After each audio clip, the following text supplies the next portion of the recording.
حضرت اسامہ بن زید رضی اللہ تعالیٰ عنہ سے مروی ہے کہ رسول اعظم صلی اللہ تعالیٰ علیہ وسلم نے ارشاد فرمایا، میرے بعد لوگوں کے لیے سب سے زیادہ بڑا فتنہ عورتوں کا ہوگا۔ قرآن مجید میں لفظ فتنے کا استعمال کفر و شرک کے معنی میں ہوا ہے۔ اللہ تبارک و تعالیٰ قرآن مجید میں ارشاد فرماتا ہے، والفتنۃ اکبر من القتل، لوگوں کا کفر و شرک کی طرف پھیرنا یہ قتل سے زیادہ بڑا جرم ہے۔ اور اللہ تبارک و تعالیٰ نے ایک جگہ گناہ کے معنی میں لفظ فتنہ کو استعمال کیا ہے، الا فی الفتنۃ سقطوا، اور وہ گناہ میں مبتلا ہو گئے۔ اور ایک جگہ عذاب کے معنی میں لفظ فتنہ کو استعمال کیا گیا ہے، اعوذ بک من فتنۃ النار، اے اللہ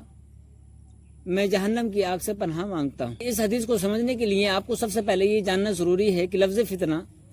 عربی زبان میں کن معنی میں استعمال ہوتا ہے اور کس طرح سے اس کا استعمال ہوتا ہے اور کیا اس سے مراد ہے۔ لفظ فتنہ عربی زبان میں لغت میں سونے اور چاندی کو گرم آگ کی بھٹی میں تپانا ہوتا ہے، جس سے سونا، کھرا سونا اور کھٹل سونا جدا جدا ہو جائے۔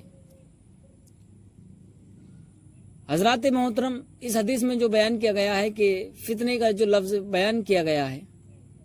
اس سے مراد یہ ہے کہ لفظ فتنے سے معیش کے طور پر بیان کیا، جیسے کہ اللہ تبارک و تعالیٰ ارشاد فرماتا ہے، انما اموالکم و اولادکم فتنہ،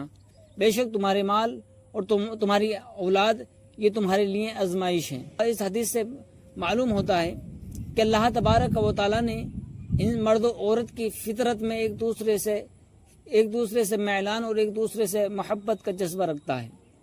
اور وہ ایک دوسرے کی طرف مائل ہوتا ہے، اور انسان محبت کی وجہ سے غالب آ جاتا ہے اور شدت محبت کی وجہ سے حرام کام کا ارتکاب کر بیٹھتا ہے اور اللہ تبارک و تعالیٰ کی نافرمانی کرنے لگتا ہے۔